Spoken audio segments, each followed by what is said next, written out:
I'm Marcy Burstiner. I'm the editorial news director from News Decoder. We're a nonprofit based in Paris, and we work with schools all over the world to foster global perspectives and global citizenship through journalism and through forums like this, a live webinar that's open to people all over the world. Today, we've something unusual for us. It's a debate. We're here with the students from the Tatnall School in the U.S. state of Delaware. They're in Wilmington, and they are going to be debating the question, is it the responsibility of developed nations to help mitigate the effects of climate change in developing countries? We've got two different sides, an affirmative side and a negative side. They're each going to have opening statements, and then they're going to confer. Then they're going to come back with rebuttals. And very exciting, we've got three judges. We've got Susanne Courtney from Canada, Alister Doyle from Norway, and Amina McCauley in Denmark. So we've got three judges in three different countries. They're going to decide which side is the winner. I don't know if we're going to have extra time at the end. If we do, the audience is welcome to give some questions in the Q&A section. Let's begin. We've got 5 minutes for each opening statement, and the first one is going to go to the affirmative side, and it's going to be Neil. All right. Before we start, I'm Neil. I'm going to be doing the opening statement. This is Emanuela. She's going to be doing the second opening statement. And this is Paige. She's going to be doing the rebuttal. All right. Okay. Developed countries should make a sincere effort to mitigate the effects of climate change in developing countries. This is not some moral high ground argument. There are legitimate reasons why it must be done. Although every country has their own separate agenda and own priorities, we still live on the same planet. And whether or not we keep our country clean is not really that relevant if the rest of the world is not taken care of, because ultimately it goes to the same place. One of the best examples of this is when we had a hole in our ozone layer. And the issue at the time was there was high concentration of ozone depleting substances in our atmosphere. And that was what caused the issue. So all of the UN members came together in what was called the Montreal Protocol. As a planet, we reduced the amount of ozone depleting substances that we were putting out into our atmosphere. And thankfully, when we spoke to Sarah Bushy, who is a EPA official, she works with the EPA, she was telling us the ozone layer is currently repairing itself. So that was a successful effort. So that's great and all, but it's also really important to recognize that here we worked with many, many different countries in different stages of development. We've worked with other big superpowers. We also worked with third world countries like Afghanistan and Cambodia, in addition to the United States. So we were able to work with a variety of these different countries, and it was a successful effort. So it would not be right to say it's a lost cause or that we can't all come together and work on our issues. We can't predict every future issue that may occur, but we should always at least make some sort of effort to help mitigate the issue. So, for example, if something like this were to happen again, we can provide data, information, and resources on how to solve an issue, even if it's difficult. We should at least try. We can turn a blind eye for as long as we want to try, but eventually consequences will catch up with us. According to climate.gov, since 1982, the average temperature of Earth has increased by 0.36 Fahrenheit per decade. It's part of the reason why we're increasingly seeing common wildfires, droughts, and heat waves, which is why we have to work on mitigating climate change together. In addition to that, I have a video here. I'm going to share the screen. It's going to show how developed countries contribute versus developing. One second here. Share. This one, and I'll click on.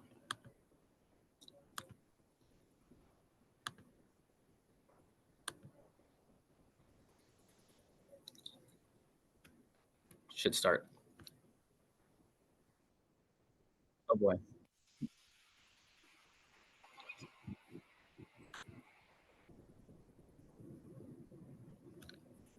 not a super long video. It's about a minute. So we can see here, 1875, more industrialization, but obviously it's very clear. United States were very high up here, Russia, United Kingdom. And then as we go down, we see countries like Brazil, Myanmar, India, and then of course 1930s. So this is just giving us an idea of contribution. And as we skip ahead here to modern times, it's very clear that our developed countries are much farther ahead. And then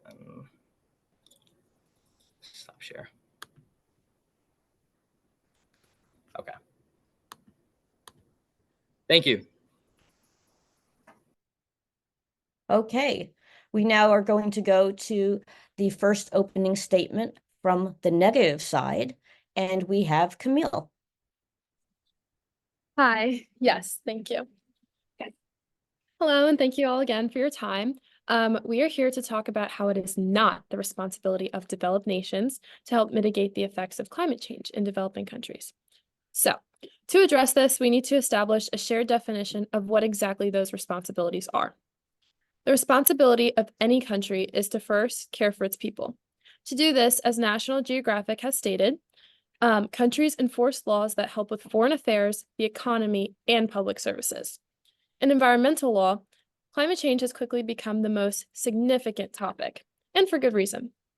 The laws and studies that have been put in place work to stop the damage caused by climate change, both nationally and internationally. Essentially, climate change is the long-term shifts in temperatures and weather patterns. Since the Industrial Revolution, humans have changed their approach towards the environment. Due to the excessive burning of fossil fuels, greenhouse gas emissions have trapped the sun's heat and caused global rising temperatures. Specifically, the two main greenhouse gases, carbon dioxide and methane, have been proven to cause climate change. There are many harmful effects of climate change, such as higher temperatures and increased natural disasters. As the opposing side has said, yes, we all live on the same planet and have the responsibility to address these issues. But repairing the ozone layer is not mitigating the effects. Tasking developed countries to mitigate the effects of climate change on others is not the solution. As a country, we cannot possibly give unwanted aid. All we can do is focus on what emissions we are putting into the atmosphere. Already, various precedents have been put in place, such as the Montreal Protocol and the Kyoto Protocol. My team will work to explore the various examples of not only climate change's negative impacts, but also how to uphold our responsibility to stop climate change for good. Thank you. Okay, now we're going to go to the second opening statement, and we're going. Excuse me, sorry.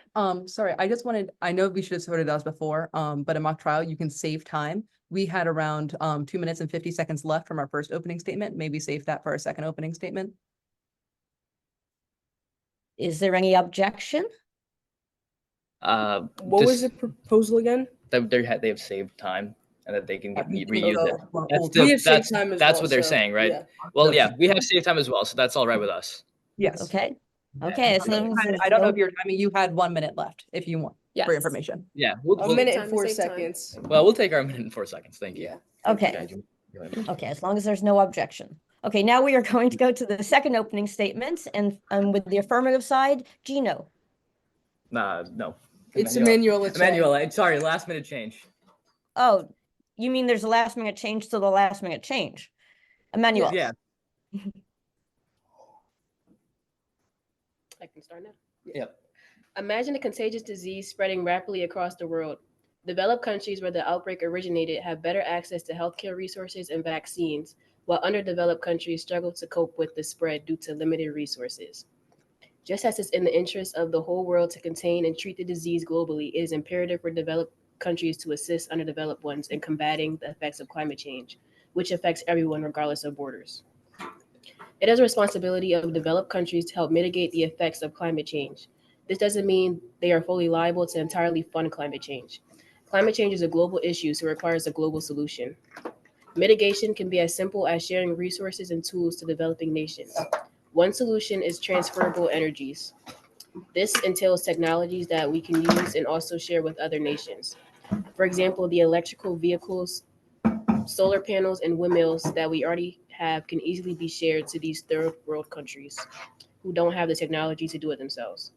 This also leads to creation of employment opportunities in our own country, so it's a win-win solution for us, developing countries, and for our globe.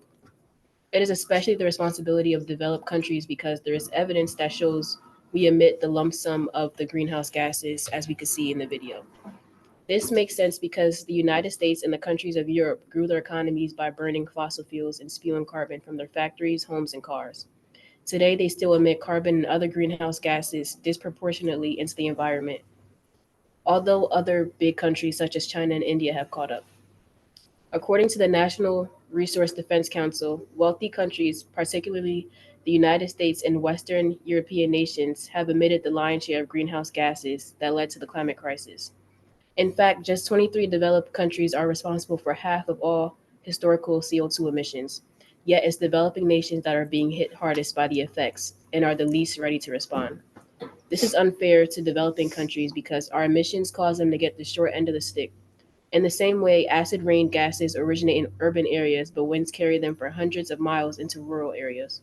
This still affects us because the rural areas are where the farm areas are, which can lead to acid rain, changing the pH levels of our crops. Carbonbrief.org has discovered that there is a linear relationship between the total amount of CO2 released by human activity and the level of warming at the Earth's surface. Developed countries know they are responsible for the effects they cause in less developed parts of the world, which is why in 2009 at the Conference of Party 15, there was an agreement to pledge $100 billion. According to the National Resource Defense Council, rich nations made a promise at the 2009 United Nations Climate Summit, or Conference of Parties 15, in Copenhagen.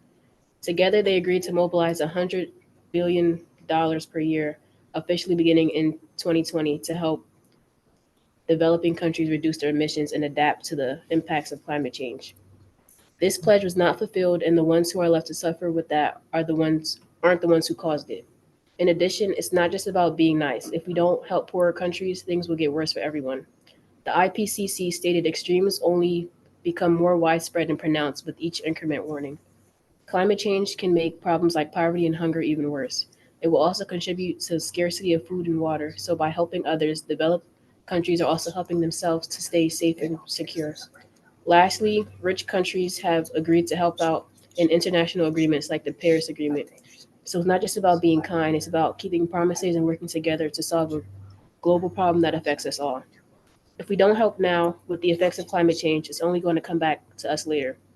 According to DW.org, Germany's international broadcaster and one of the most successful international media outlets, India alone will see 45 million people being forced to migrate from their homes by 2050 due to climate disasters. 3 times the current number of people on the move as a result of extreme weather events.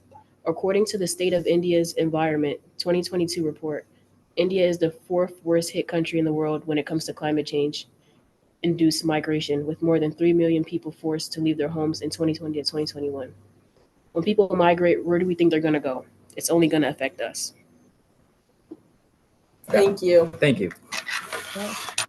And now we have the second opening statement from the negative side, and we have Morgan. Hello. So sorry, give me a second.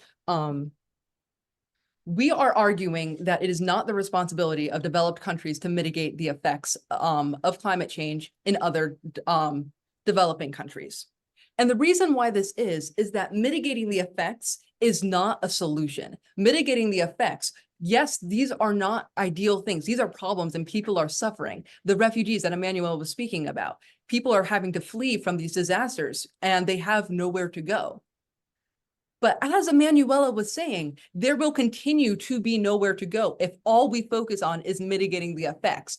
because essentially what is happening is by mitigating the effects, we are placing Band-Aids over a gunshot wound. This is only going to get worse. What we need to focus on rather than mitigating the effects is to stop the source, is to stop climate change, because mitigating the effects are things like providing aid, providing water during, as I'm sure all of you are aware, the heat waves last summer were in part caused by climate change, and we needed to provide water to help address those issues because a lot of people didn't have access. There was not a lot of infrastructure that was prepared as the climate continues to change and these extreme weather events become more normal. So the opposing side also talked about the Montreal Protocol, and I wanted to get into a little bit of the science behind that. Sorry, I'm having issues. Okay. Can you see my screen? Mhm. Yes. Okay. So this is a diagram of I wanted to get into a little bit about how the Montreal Protocol worked, the science behind it, so we can address that. So up here is a diagram of UV rays and the ozone layer in the stratosphere. So different kinds of UV rays, UVA, UVB, get through in small amounts, and UVC is blocked entirely. These UV rays are dangerous. They can cause things like skin cancer, and having that ozone layer is essential to life on Earth. What the Montreal Protocol did is it stopped the emissions of these things called ODS, ozone depleting substances, that were eroding that ozone layer and allowing more of these dangerous, harmful rays to reach the Earth. Sorry, I'm having some technical issues. Okay, we're good. And the reason why this was important is that this was stopping the source of this climate change. Mitigating the effects of the ozone layer depletion would be things like putting more research into skin cancer to make sure that chemotherapy and other treatments are accessible to people that are having these medical issues.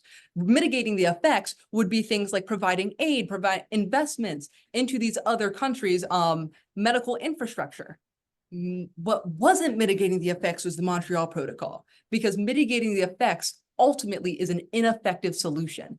Because what it does is it just treats the symptoms. It does not treat the disease. It does not treat the cause. The Montreal Protocol put in an agreement that equitably distributed the responsibility to reduce emissions of ODS. For developing countries that had less resources, they had different goals. They had different targets.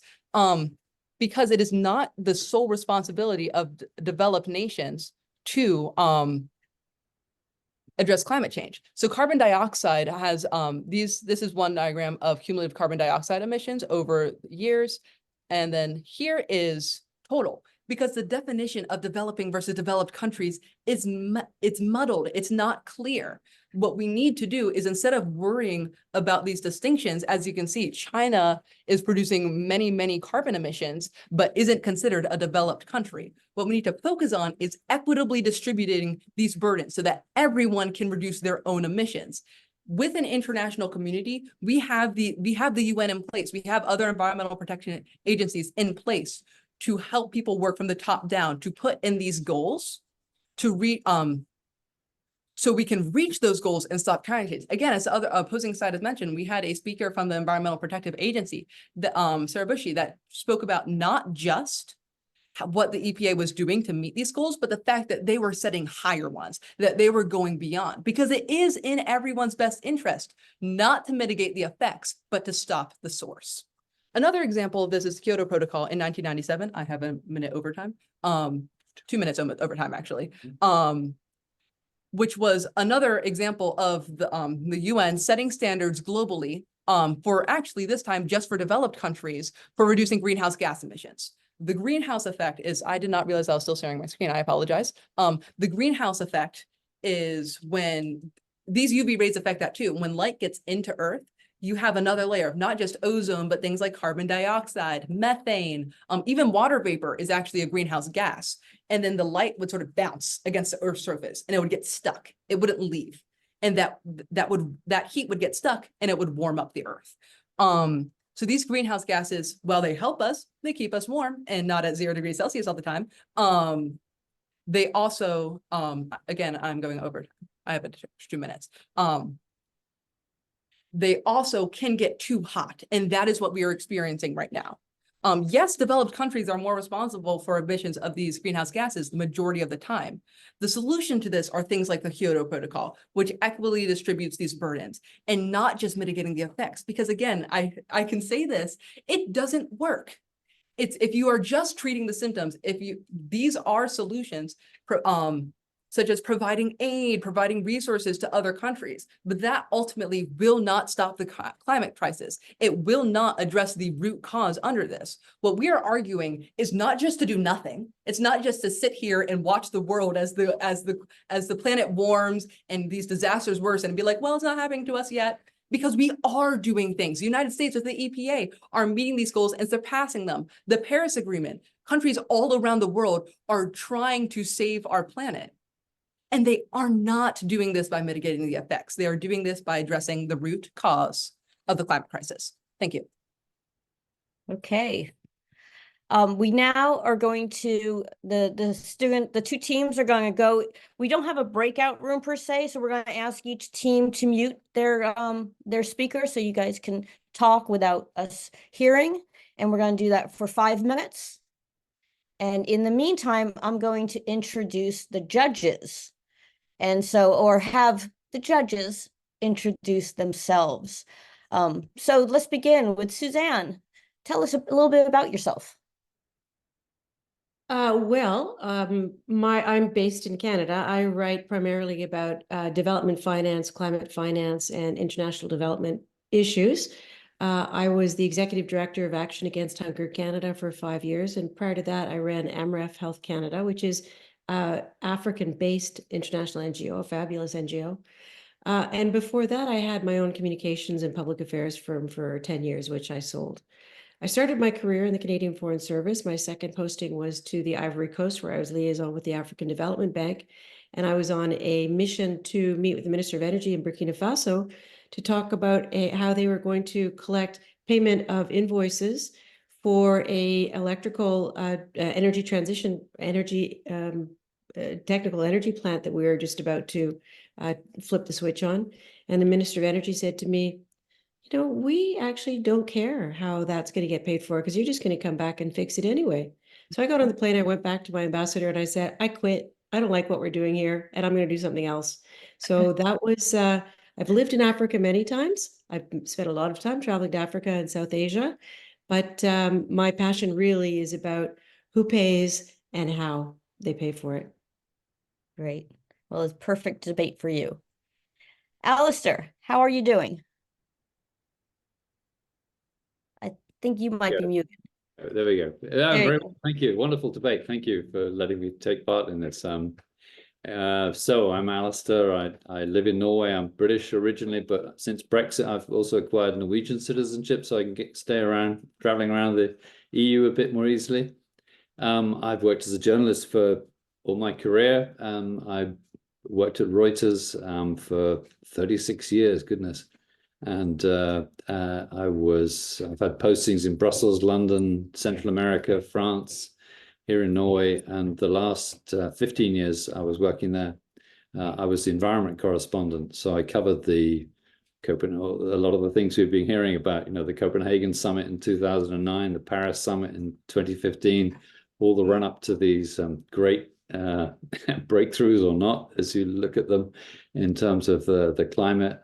I've gone to, goodness, of these conferences of the parties, these annual meetings. I think I've been to 13 or 14 of them over the years. So, but not for a bit now. I've been working as a freelancer. So I wrote a book about melting ice and sea level rise. With my job at Reuters, I was lucky enough to go to Antarctica a couple of times. So we flew around and landed on an ice shelf there in a little plane at one point.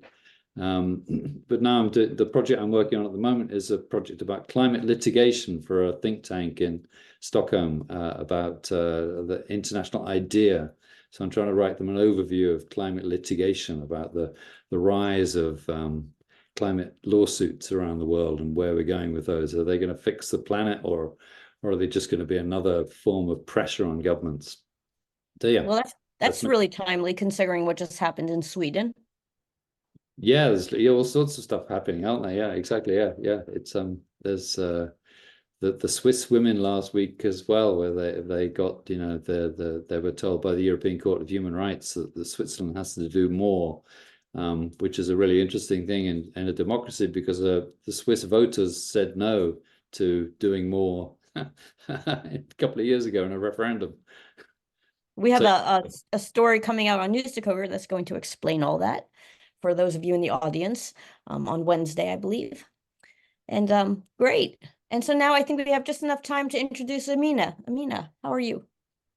I'm good, thank you. My background is feeling really slim compared to, as in my professional background is feeling really slim compared to both Alister and Susan. But no, but I'm part of the News Decoder team, so I'm managing one of our projects. It's called Empowering Youth Through Environmental Storytelling, which is essentially bringing to schools climate journalism, how to write climate stories. I'm Australian, but I'm living in Denmark, and yeah. Yeah, one of the That's- interesting things about the entire News Decoder team and our team of correspondents, of which Susanne and Alister are part of, is how many places so many of us have lived in. It's become truly a global world. I am in Ireland. I'm from California. I'm originally from New York, and we all seem to go all over the place and get new and fresh perspectives all the time. And at News Decoder, that's what we're trying to help the students do, even if it's virtual, try to get a taste of the different perspectives around the world. I do think it's time to bring our students back. Are you out there? Okay, we got Yep. It's good though. We're I'm back. Sorry. Camille and Neil. Are you out there? Yeah, Hello? we're right here. All right. This is exciting. Okay, so we're going to do the rebuttals now. I realized that in the introduction, I skipped the students introducing themselves. And so what we're going to do is we're going to have some rebuttals now. Then the judges are going to confer, and they're going to do that in a chat room. And while the judges are conferring, we will have the students introduce themselves. And then if there's still time, we can take a question from the audience. Okay, you all ready? We have the first rebuttal is going to be, it's a rebuttal and summary, 10 minutes from the negative side. Jack. I think it's 5 minutes. I was told it was Oh, I'm sorry, 5. 10 minutes in all. Sorry, it's 5 minutes like- each. Yes, 10 minutes is an awful long time. It was I think 5 minutes. I have a 50-minute 50-second. or 50-second 50-minute extender, a 50-second extender. So just getting out of the way. Yeah. Am I going to start now? Is that Yes. Okay. Okay. The opposition's argument is not addressing the question at hand, just at all. They're supposed to affirm the fact that it is the responsibility of developed nations to mitigate the effects of climate change, not address climate change as a whole. Our strategy is to address the root cause of climate change, to address the disease. We can't fight climate change if every country doesn't do their part. And that stands to what they said. They talk about how we need a global community.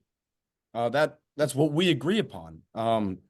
Is that we need a global community of individual nations all doing their best for the world, which our opposing team seems to not really understand that. We can't fight climate change if it's just the developed nations left on that front. We need long-standing, true-to-form preventative climate change legislation. We need to address the emissions, address head-on what's causing them before the climate crisis takes over us all. I'm going to share my screen real quick. Share screen. Share screen. Where's it right there? Okay. And then click. Where is it? Okay. Sorry about that. Camille. 1 second. Sorry. please. Okay. There we go. You're seeing the map, right? The circle. Can you guys see the circle? Okay, yeah.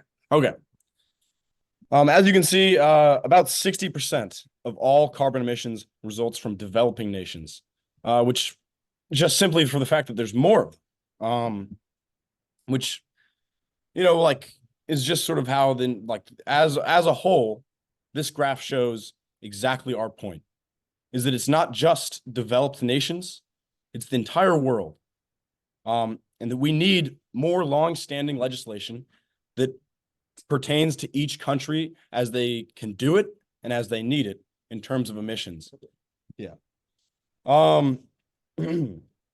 As these developing nations march towards a technological future, these emissions will only increase unless they take strong standing legislation against carbon emissions. We require more than just a Band-Aid. We need a long-standing precedent that states that they will turn towards green energy as these countries grow and expand.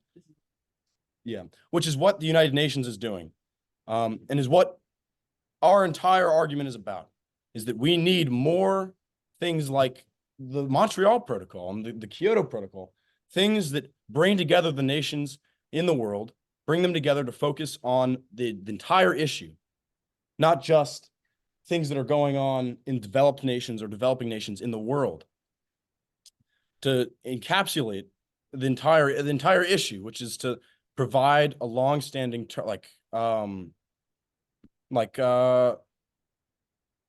change. As developed countries, it is our responsibility to put our full power, monetarily and legislative power and privilege behind stopping climate change. Ultimately, if developed countries put their effort into mitigating the effects of climate change, it would be a Band-Aid over a gunshot wound. Again, I reiterate, as Morgan said, it would be a Band-Aid over a fatal wound. If we don't full on take our obligation, our responsibility, our duty to each other, to everyone as in the world, to put a stop to climate change for good, if we don't come together as an international community to do long-standing preventative care, we're in trouble. I mean, we're not going to get anything done. And these fairy tales about who needs to give what and who can do what, it's not going to work. We need to come together as one cohesive unit and make long-standing change. That's all to say. So. Thank you. Stop sharing. Okay. We now have a rebuttal and summary from the affirmative side, and we're going to hear from Paige. Yep. So firstly, I'd like to restate the debate question, which is it the responsibility of developed nations to help mitigate effects of climate change in developed countries? As we know, we can't really stop it right now as it's already started. So the best course of action is helping these countries so they don't make the same mistakes that we have made with producing as much, climate change as we have. Second of all, I'd like to talk about how Montreal worked at the source. They tried to help with the ozone and it did do something.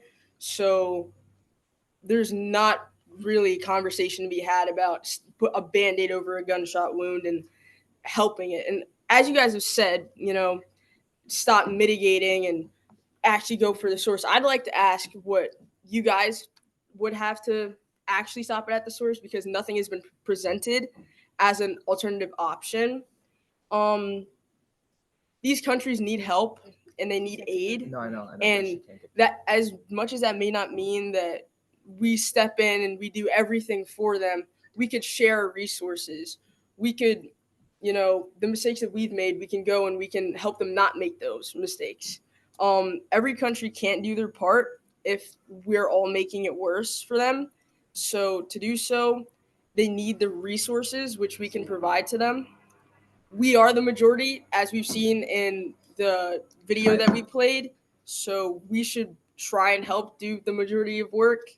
Sarah Bushy-Orrell from the EPA said that we needed to share resources. So if there's a problem with her professional opinion, that's a separate issue. But as you guys have also stated in every single last one of your arguments and rebuttal, it is everyone's responsibility. We have to work as a cohesive unit. So that means stepping in when needed. And since, there's been semantics over, we haven't presented anything to help these countries, I'm just going to list a couple things that every country should be doing. We should try and help with the transition to renewable energy. We should improve our energy efficiency in buildings, transportation, and industry. carbon pricing should be lowered, and we should try and protect and restore the forests that we have lost due to climate change, sustainable agriculture, electrification of transportation, enhanced waste management, and climate resilience and adaptation. These are all vital things for every country to do. And yeah, in summary, I just would like to thank our judges, and I want you guys to know that we think that we should help everybody because we are one big old world. Thank you. Great. Okay, we have now had our opening statements and our rebuttals. We're going to allow the judges now to ask a question. Do we have time, Maria? We have to go. Do we have to end this promptly at in 10 minutes? No, I think we have until a quarter after, so we have Quarter another after. Okay, we got 5 plenty of minutes. time. Okay, each judge will now get to ask one question to the affirmative side and one question to the negative side. Let's start with Amina. Do you have a question?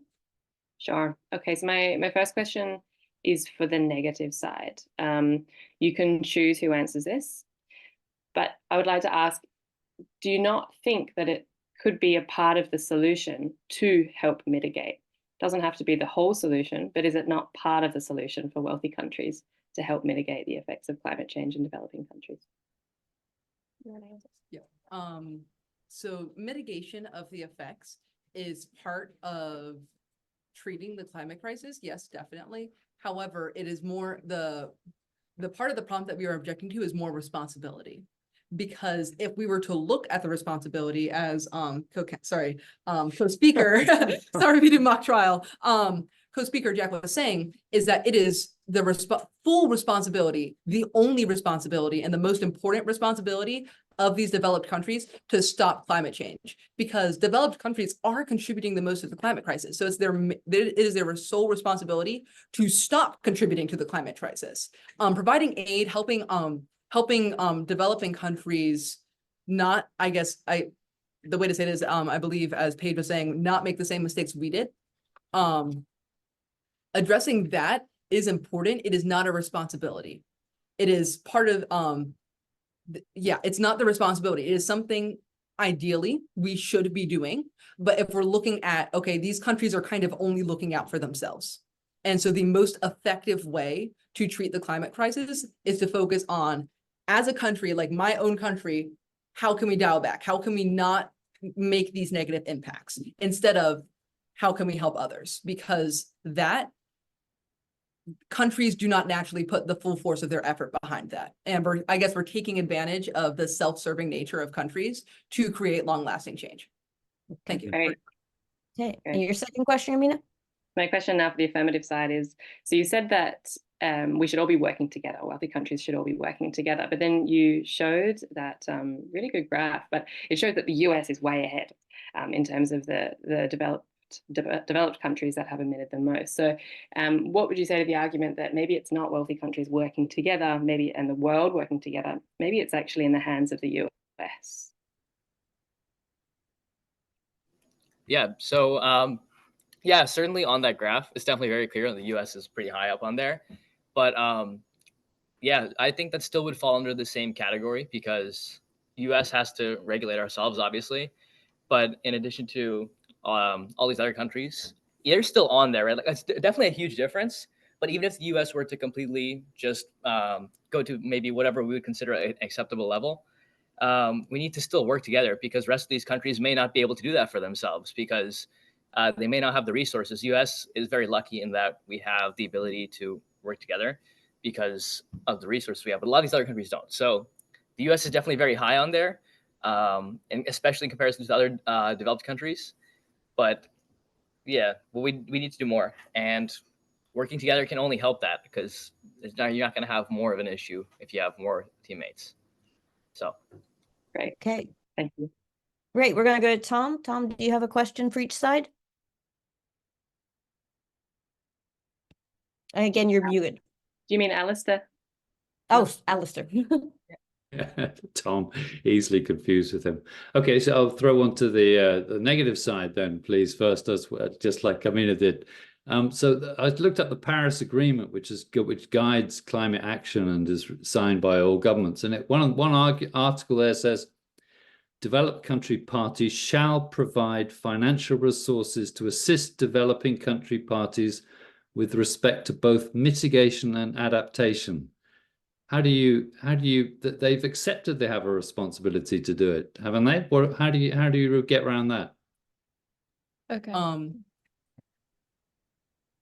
I feel as though it's a similar argument with the previous question about the nature of like responsibility. It could also be the way that we took the question.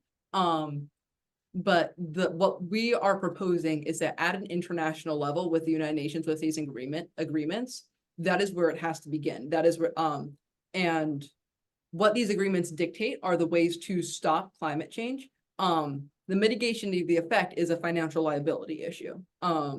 I guess in our discussion of the question, we took it more of like not morally, but responsibility of like what in terms of like a philosophy, like what is the purpose of government? Like what is the purpose of countries? What do they do? And we are saying that it is not the responsibility of a government naturally to address the mitigations of climate change. Like as we reevaluate what government means, what countries mean, like what a country means as we continue to progress into the future. With separate agreements that do address mitigation, that is an important part because again, developed countries are the ones that are causing most of the effects, even if they are not happening within our own borders. But that legal liability is a little bit different from responsibility. Thank you for your question. And your other question? Thank you. This is a fascinating debate. Thank you.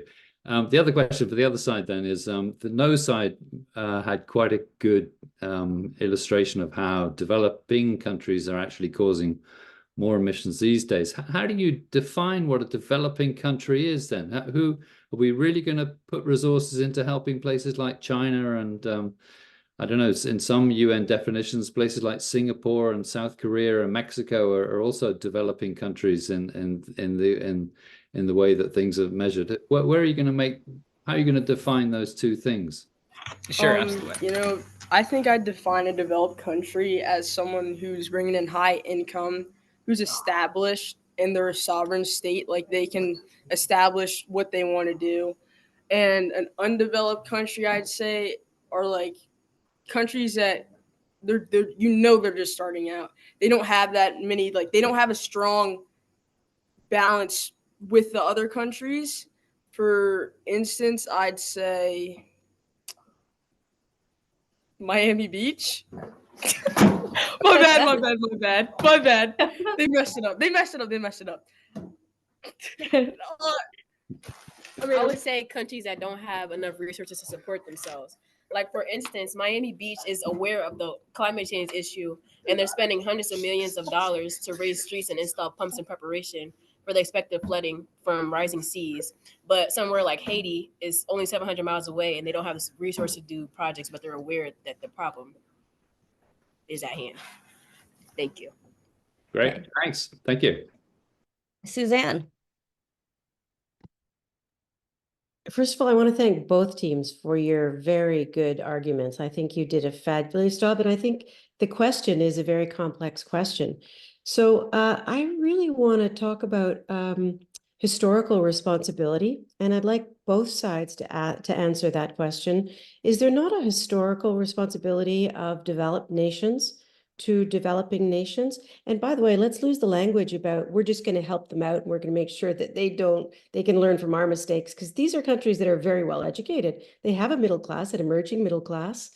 So let's focus on what is the historical responsibility. And I'd like to hear from both sides on what you feel is the historical responsibility of developed nations to provide technical assistance, financial assistance, and some capacity building to these countries, to developing countries. And let's not talk about China as a developing country, by the way. That was a very good point. Negative, do you guys want to go first? So with that historical responsibility, there are a couple of examples that we had researched, and one of them primarily is the fact that it is the fault of several developed nations that developing nations are, I guess, in our definition, developing, because of the actions of development, currently developed nations during imperialism and colonialism. So I wanted to address and acknowledge that first. But the second thing is that in the climate crisis, one of the things that we are very concerned about is that several, specifically with the US, our own country's history, we have done several, I would say, terrible things, waged terrible wars on the belief that we are helping. Like with the Vietnam War, the Korean War, where like we see communism, but we saw, I'm saying we as in the country, sorry, not as in my own personal belief, but the US saw communism as this humongous threat. Like it was during the Cold War, we saw like this economic system as a very, very large threat. And then we tried to address that, but ultimately that I do not think that was the right decision to make. So in terms of yes, there's taking accountability for the fact that developed countries have caused many of these issues, and set these developing countries back in terms of their ability to get access to resources, because of developed countries' mistreatment of them. There is an accountability that developed countries need to take for that to address those issues. But there's also, we cannot use the argument, oh, we're helping for the greater good.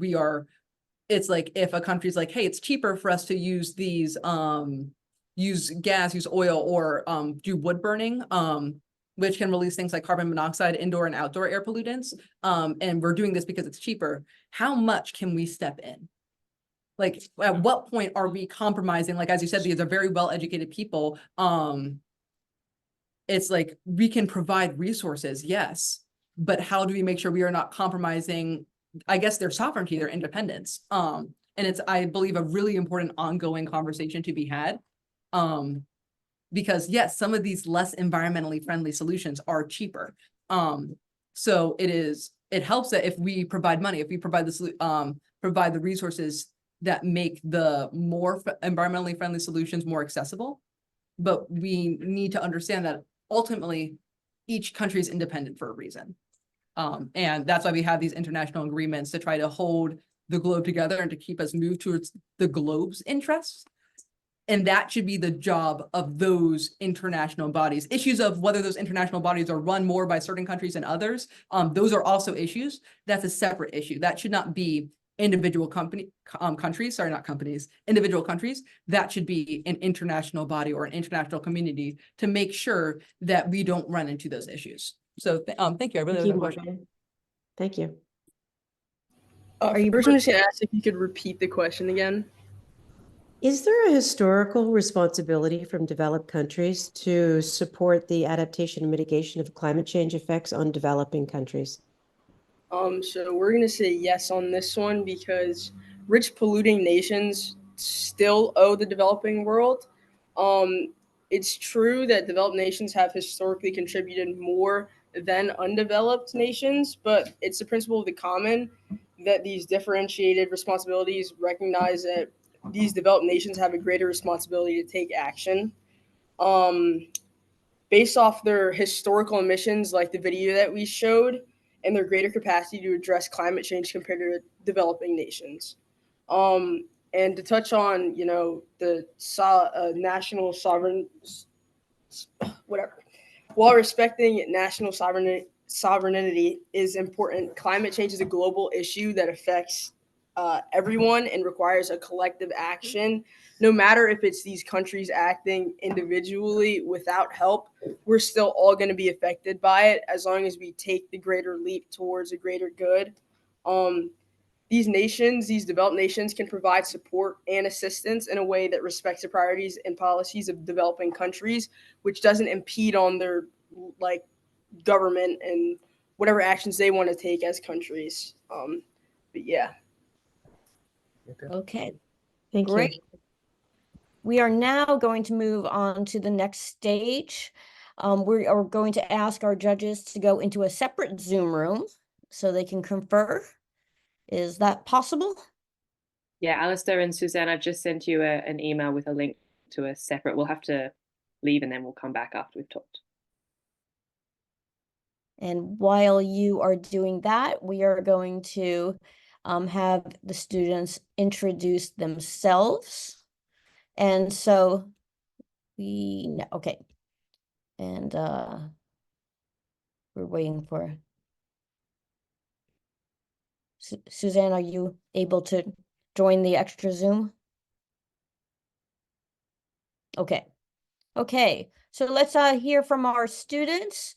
And let's see, who wants to start? How about, okay, Camille. Hi, I'm Camille Johnson, and today I was with Jack McConnell and Morgan Noel.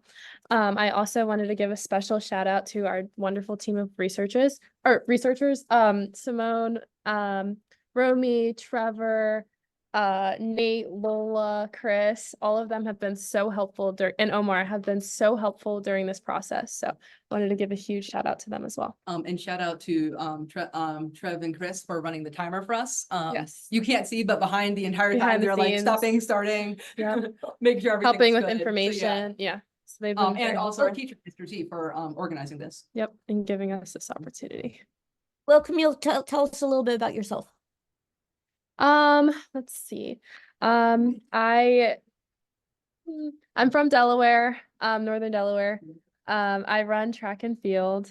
I've always I'm a junior in high school and I'm an 11th grader.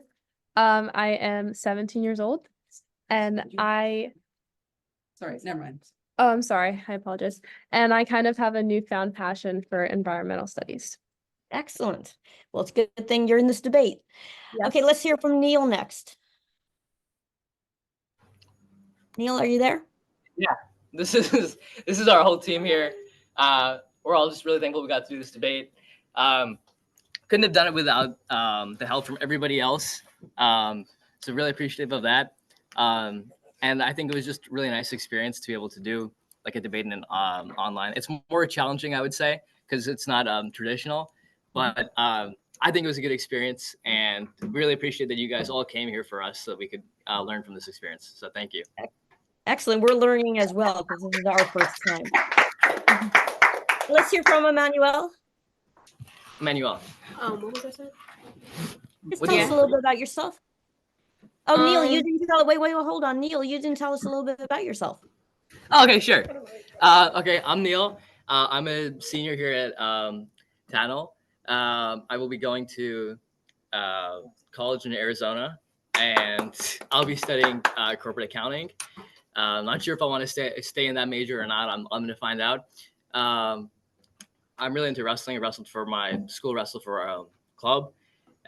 This is my first year taking like an environmental science related class. And I just found it really interesting because we're combining a lot of different sciences, chemistry, biology. Maybe doesn't go as in depth to each one individually, but it's really cool to see how they all come together. I've been just really enjoying senior year, last year in high school.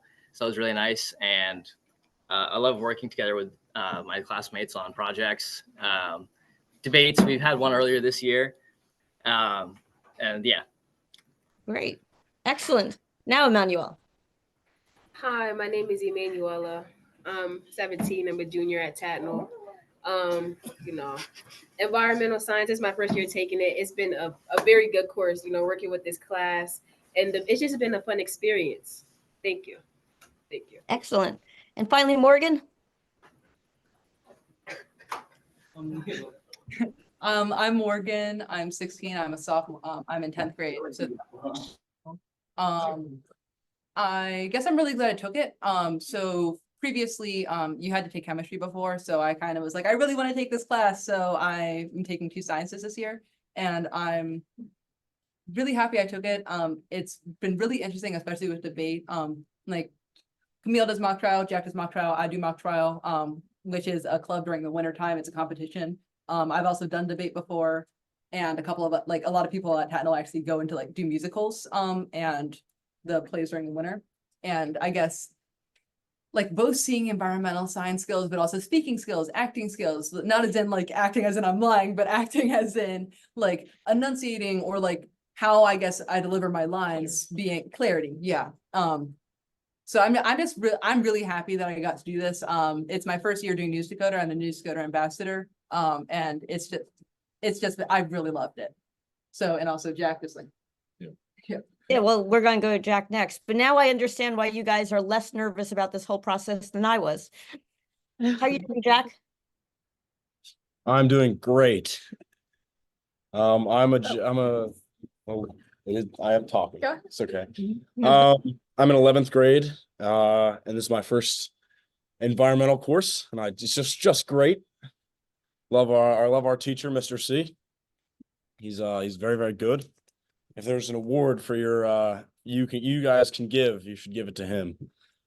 And I enjoy debating, and so I had a good time, and I like public speaking. So this was a good time. Excellent. And finally, Paige. Yeah, I'm a 15-year-old junior at a Tatnall School. I'm hoping to major in biomedical engineering when I go to college, and minoring in agriculture. So, and I just learned that recently through this course. So, that's a plus to my school year so far. But yeah. Right. Well, perfect timing because the judges have returned from their breakout rooms. I was a little nervous about that you would go away and never come back, but you did come back. Hello. And do we have someone who is going to announce the result? Have you agreed on that? Yeah, Alistair's going Yeah, to. we've agreed that I'm going to do it. I've got lots of dots on my face at the moment. So that was an amazing debate. I would congratulate everybody there. There was a terrific overview of the problem of historical responsibility, the way of solving these problems, the whole sort of issue of who, drawing on parallels with the Montreal Protocol, with the Copenhagen Agreement, with the Paris Agreement, and all of these issues. I think it was a 3-0 verdict in favor of, I won't quite say it yet, but more of the just terrific arguments you had there. You were great at rebutting each other as well, at picking up on what people had said. You had great evidence, but overall, the winner was the affirmative side, that it is the responsibility. No jumping allowed. That's a really narrow decision, but congratulations. And the negative side, we felt you had a really difficult job because there is this issue of historical responsibility that, you have this wonderful evidence about, most emissions are being created by by developing countries at the moment, but there's this historical responsibility that's underlying all of this, which the yes side argued quite successfully for. I don't know if the other judges would like to comment as well, please. I'd like to congratulate all of you. I was very impressed with the level of research that you'd all done, how well you'd prepared, all of you. I really think that it was impossible for the negative side to win this argument, but you did a very good job. So congratulations to all of you.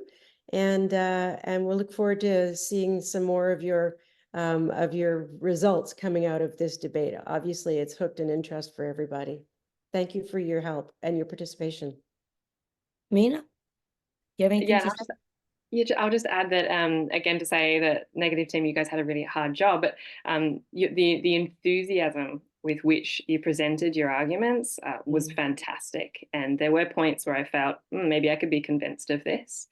And this also goes for the affirmative team. The way of presenting, I was really impressed by your reasoning, your argumentation, your research. This goes for all of you. So this was really great. Thank you. Well, I appreciate the fact that we were invited in to moderate this and to help bring some judges in. This was terrific. As I said, we have not done this before in a debate form, but it was really fun. News Decoder, I am very impressed. I'm hoping that both teams can take the research, the amazing research you just did, and put it into an article form so we can publish it on News Decoder. That's the next step, and you can do that directly to me. And I want to thank the audience for coming in. I wish we had more time for questions, but we are just about running out of time. but this was just the question alone was very impressive. The fact that you tackled this incredibly complicated topic, and you were able to parse it out into so many different facets, and make these really convincing arguments. I am so impressed, and hopefully we can do this again. And I wish you guys all a great rest of the year. And Thank you. see you Thank later. you. Thank you. Thank you.